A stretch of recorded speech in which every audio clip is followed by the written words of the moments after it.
అదే RTV app వార్తల్ని క్షణాల్లో చదివే అవకాశం ఉంటుంది. ఒక న్యూస్ పేపర్, ఒక టెలివిజన్ ఛానల్ మీ చేతుల్లో ఎప్పుడూ ఉంటాయి. అనంతపురం ఎంపీ అంబికా లక్ష్మీనారాయణ జన్మదిన వేడుకలు భారీగా చేసుకుంటున్నటువంటి నేపథ్యం, పెద్ద ఎత్తున అభిమానులు కూడా వచ్చినటువంటి నేపథ్యంలో ఎంపీ గారు ఉన్నారు. ఏం చెప్తారు ఆయన మాట్లాడిన ప్రయత్నం? సార్ ఏంటి ఈరోజు స్పెషల్ ఏంటి సార్? ఈరోజు 60వ జన్మదినోత్సవం సందర్భంగా కార్యకర్తలు, అభిమానులు, తెలుగుదేశం, బీజేపీ, జనసేన, అదేవిధంగా అనేక కుల సంఘాల వారు ఏర్పాటు చేసినటువంటి ఈ కార్యక్రమంలో ఈరోజు పాల్పంచుకోవడం అనే అదృష్టంగా భావిస్తున్నాను. అదేవిధంగా ఈరోజు బ్లడ్ డొనేషన్ క్యాంప్ని ఏర్పాటు చేసి తద్వారా వందలాది మంది ఈరోజు బ్లడ్ డొనేషన్ ఇచ్చే కార్యక్రమం కూడా ఇక్కడ చేపట్టడం జరుగుతూ ఉంది. చాలా సంతోషదాయకం. ఎందుకంటే మనం పుట్టిన తర్వాత ఖచ్చితంగా ఈ సమాజంలో ఒక మంచి గుర్తింపు తీసుకురావాలి. తద్వారానే సమాజానికి మనం ఏదో ఒకటి మెసేజ్ ఇవ్వగలిగే వాళ్ళు అవుతాం. కాబట్టి ఈ కార్యక్రమం ద్వారా నాలో ఉన్నటువంటి ఒక గౌరవభావాన్ని ఇంకొంచెం పెంపొందింపజేసి కార్యకర్తల నాయకులు నన్ను ముందుంచి నడిపించేటువంటి వారందరూ కూడా ఈరోజు ఈ కార్యక్రమాల ద్వారా మరింత ఉత్సాహాన్ని ఇస్తూ ఇంకా పెద్ద ఎత్తున కార్యక్రమాలు చేపట్టేలాగా నాకు ఆశీర్వాదం ఇస్తుందని చెప్పేసి ఈ సందర్భంగా నేను భావిస్తున్నాను. అదేవిధంగా బుక్కరాయ సముద్రంలో ఆ మండల కేంద్రంలో దాదాపుగా 500 పైసలకు ఇప్పటికీ అక్కడ వేచి ఉన్నారు. వాళ్ళందరికీ కూడా ఉచితంగా మెగా మెడికల్ హెల్త్ క్యాంప్ ఏర్పాటు చేసి తద్వారా దాదాపు 10 మంది డాక్టర్లు అక్కడ ట్రీట్మెంట్ ఇచ్చే కార్యక్రమం కూడా అక్కడ మొదలుపెట్టారు. అదేవిధంగా ఆ కార్యక్రమంలో ఎవరికైతే మందులు అవసరమో అవన్నీ ఉచితంగా ఇవ్వటమే కాదు, అవసరమైతే వాళ్ళకి ఏదైనా సర్జరీలు కానీ ఏదైనా ఆపరేషన్లు ఉంటే కూడా అంబికా ఫౌండేషన్ ద్వారా ఉచితంగా చేపించేటువంటి కార్యక్రమాన్ని కూడా చేపట్టడం జరుగుతూ ఉంది. ఈరోజు సాయంత్రం కూడా మన బ్లైండ్ స్కూల్లో కూడా కార్యక్రమం ఏర్పాటు చేశారు మన క్యాటరింగ్ రమణ గారి ఆధ్వర్యంలో, అదేవిధంగా అడ్వకేట్ హరి గారి ఆధ్వర్యంలో. కాబట్టి ఇలా కార్యక్రమం చాలా వరకు అందరూ స్వచ్ఛందంగా వాళ్ళకు వాళ్ళు ఏర్పాటు చేసుకొని నన్ను ఆహ్వానించి ఈ యొక్క జన్మదినాన్ని మరింత బాధ్యతని నాకు పెంచేలాగా ఈరోజు ఏర్పాటు చేసినటువంటి ప్రతి ఒక్కరు కూడా పేరు పేరున ఉదయపూర్వ నమస్కారాలు తెలియజేసుకుంటూ సెలవు తీసుకుంటారు. ముఖ్యంగా అద్భుతమైన మెజార్టీ ఇచ్చారు మీకు అనంతపూర్ ప్రజలు. ఎవరు కనివినగా ఎరగని రీతిలో ఏమి చెప్పబోతున్నారు ముఖ్యంగా? ఎందుకంటే ఎంపీగా ఈ ప్రజలకు ఏం చెప్పబోతున్నారు? అనంతపూర్ జిల్లా అంటేనే కూడా ఈరోజు భారతదేశంలోనే అత్యల్పమైన వర్షపాతం నమోదైనటువంటి 2వ జిల్లా ఉంది. కాబట్టి ఈ జిల్లాకి అనేక సంక్షేమ అభివృద్ధి కార్యక్రమాలు కావాల్సినటువంటి అవసరాలు ఉన్నాయి.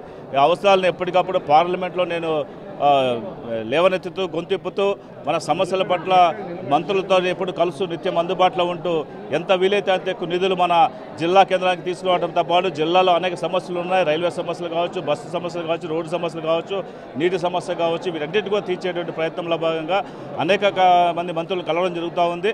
ప్రతిరోజు కూడా ఒక కార్యక్రమం పెట్టుకొని మన జిల్లాకు కావాల్సినటువంటి నిధుల గురించి ప్రత్యేకమైనటువంటి శ్రద్ధ వహిస్తూ పార్లమెంట్లో కూడా మాట్లాడుతూ అనేక కార్యక్రమం తీసుకొచ్చేటువంటి ప్రయత్నం చేస్తున్నాను. ఈ 6 నెలల కాలంలో దాదాపుగా నాకు 6 సార్లు పార్లమెంట్లో మాట్లాడే అవకాశం వచ్చింది.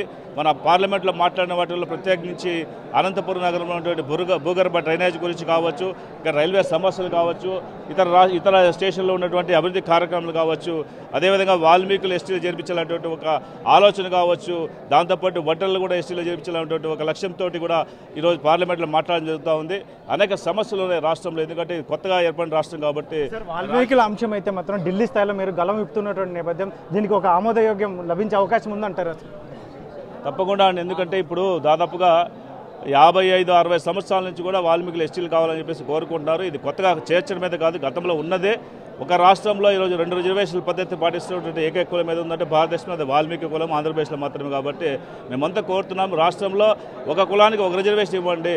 అది విశాఖపట్నం జిల్లా కావచ్చు, లేదా విజయనగరం జిల్లా కావచ్చు, శ్రీకాకుళం కావచ్చు, ఈస్ట్ వెస్ట్ కావచ్చు, మిగిలిన ప్రాంతాల్లో వాల్మీకులు కూడా ఎస్టీలుగా గుర్తించినటువంటి ఆలోచనతో గతంలోనే 2017 డిసెంబర్ 2న మన గౌరవ ముఖ్యమంత్రి నారా చంద్రబాబు నాయుడు ఆధ్వర్యంలో అసెంబ్లీ తీర్మానం చేసి కేంద్రాన్ని పంపించడం జరిగింది. కాబట్టి కేంద్రంలో పెండింగ్ ఉండడం వల్ల అది ఎప్పటికప్పుడు మేము దాని గురించి మాట్లాడుతూ తొందరగా అక్కడ కేంద్రంలో ఆమోద ముద్ర వేసుకొని 9th షెడ్యూల్లో పెట్టాలనేటువంటి ఆలోచనతో అందరినీ కలిసి మాట్లాడడం జరుగుతూ ఉంది. నాకైతే ఖచ్చితంగా నమ్మకం ఉందండి, ఈ 5 సంవత్సరాల పరిపాలనలో తప్పకుండా వాల్మీకులు ఎస్టీలుగా చేసుకునే ప్రయత్నంతో పాటు అనేక కులాలు ఇంకా మనం చాలా ఇబ్బందులు పడుతున్నాం. ఆ కులాల మీద అన్నీ కూడా నేను సమీకరణ చేస్తున్నాను, వాళ్ళ వివరాలు సేకరిస్తున్నాను. ప్రతి కులానికి కూడా సంబంధించినటువంటి విషయాలు కూడా మాట్లాడి కేంద్రం నుంచి రావాల్సిన సహకారం అందరూ తీసుకొచ్చేటువంటి ప్రయత్నం కూడా చేస్తున్నాను. ఇది అనంతపురం ఎంపీ అంబికా లక్ష్మీనారాయణ చెప్తున్నటువంటి విషయం. ఏదైతే ఉందో మాత్రం ఈరోజు జన్మదిన వేడుకల సందర్భంగా అభిమానులు పెద్ద ఎత్తున తరలి వచ్చారని చెప్పేసి వారు కూడా సేవా కార్యక్రమాలు కూడా అనేకంగా చేస్తున్నటువంటి నేపథ్యం. అయితే ఏదైతే ఉందో వాల్మీకులను ఎస్టీలో చేర్చాలనే అంశం గతం నుంచి ఉంది అని ఢిల్లీ స్థాయిలో మాత్రం గలం విప్పుతున్నప్పటికీ మాత్రం ఖచ్చితంగా ఇది ఆమోదయోగం. ఈ 5 సంవత్సరాల కాలంలో ఖచ్చితంగా ఇది ఆమోదానికి ఖచ్చితంగా ముందుకు వెళ్తుంది అని చెప్పేసి ఆశాభావం వ్యక్తం చేస్తున్నటువంటి నేపథ్యం. కెమెరా పర్సన్ సుధాకర్తో చల్లకనాయుడు, RTV, అనంతపురం జిల్లా.